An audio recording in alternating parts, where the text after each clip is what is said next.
ভাই একটা কথা বলি। ক দিয়ে কুমিল্লা। কুমিল্লা আমি মনে করি একটা পবিত্র জায়গা। ক দিয়ে কিন্তু কোরআন, একটা পবিত্র গ্রন্থ। ক দিয়ে উল্টাপাল্টা কোনো কথা বলবেন না। যারা বলেন যে কু নামে বিভাগ হবে না, কথাবার্তা একটু সাবধানে বলেন। কথা বুঝছেন? কারণ উল্টাপাল্টা কথা যারা বলে তাদের পার্সোনালিটি হ্যাম্পার হয়। এটা আপনাদের বুঝতে হবে। কুমিল্লা এমন একটা প্লেস, আমরা স্বয়ংসম্পূর্ণ প্লেস আমি মনে করি। যেখানে শিক্ষা বোর্ড আছে, ক্যান্টনমেন্ট আছে, সব কিছু আছে এখানে মোটামুটি। মেডিকেল কলেজ থেকে শুরু করে ইউনিভার্সিটি থেকে শুরু করে একটা বিভাগ হওয়ার জন্য যতটুকু প্রয়োজন আমাদের সবটুকু আছে। আর আপনার যারা উল্টাপাল্টা লাফালাফি করেন তারা একটু ভালো হয়ে যান। যে কোন নামে বিভাগ হবে না কেন? আপনি একটা নেগেটিভলি নিচ্ছেন কেন?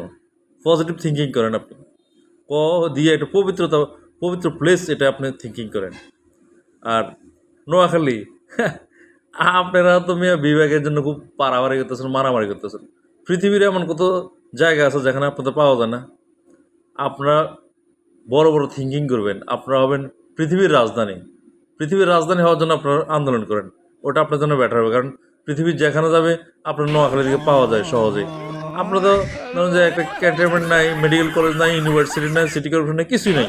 আপনার এমনিতেই খালি নোয়াখালী, আপনারা চাইতেছেন বিভাগের জন্য। এত উল্টাপাল্টা না করিয়া আমাদের সাথে এসে একসাথে হয়ে যে কুমিল্লা বিভাগ হওয়ার জন্য সবাইকে উজ্জীবিত করেন, সবাইকে একমত পোষণ করার চেষ্টা করেন। কথা বুঝছেন? সব ঠিক হয়ে যাবে, বুঝছেন?